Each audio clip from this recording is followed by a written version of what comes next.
I feel a little bit strange, a little bit different. Miss Universe Australia, TV star and model Rachel Finch. This is our turf. And it's like nothing she could ever have expected. Oh my God!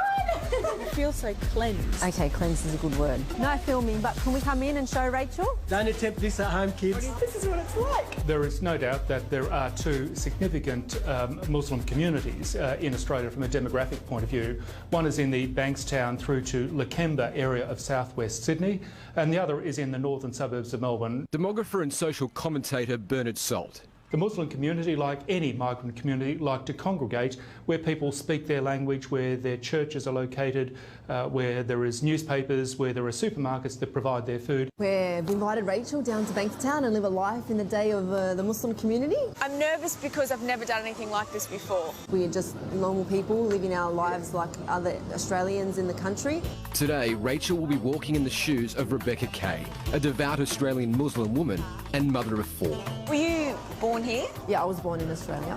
I'm an Australian background and I became Muslim about 8 years ago. I found the transition really easy and I found the belief was in my heart.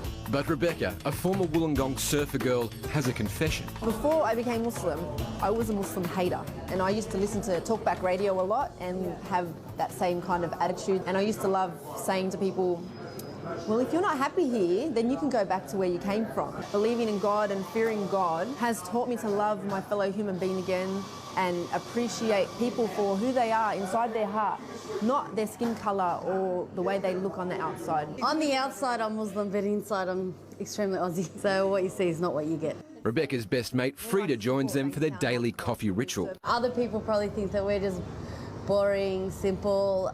We're black. Can't wait for today. I'm so excited to be here. I'm excited to have her. Yeah, are you going to get a coffee or should we just get into it? Before they can start, Rachel must get the blessing of the Muslim Women's Association. It's important to go and see the Islamic elders before we continue on this journey of the spirituality and introducing Rachel to the Islamic culture and faith.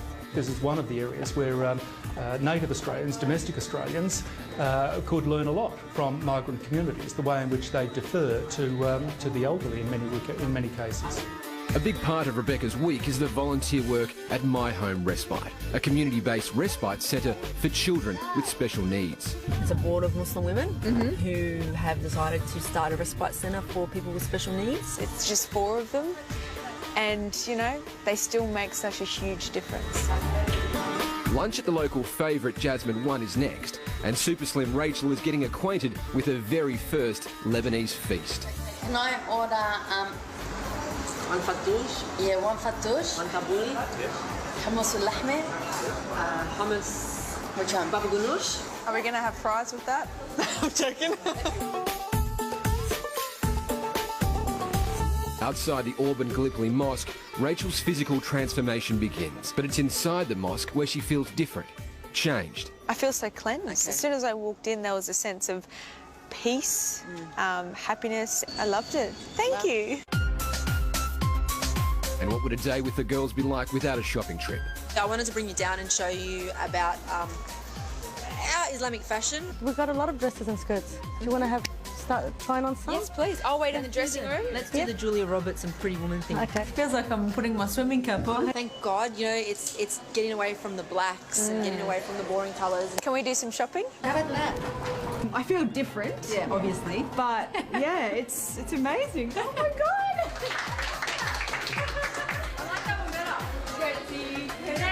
It's elegant, it's tasteful. We don't do anything without bling. The first day that you wore a scarf when you converted, did you feel weird walking down the street? Yeah.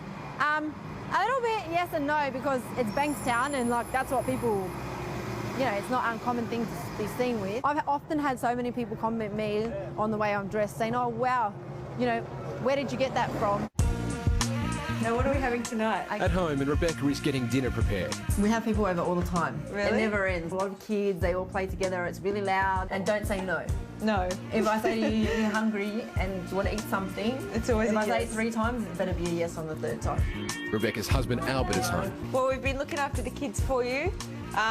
We just need a man to start the barbie. I'm sure one will come soon. Next is my house. And Rachel is getting a crash course in barbecue, Lebanese style.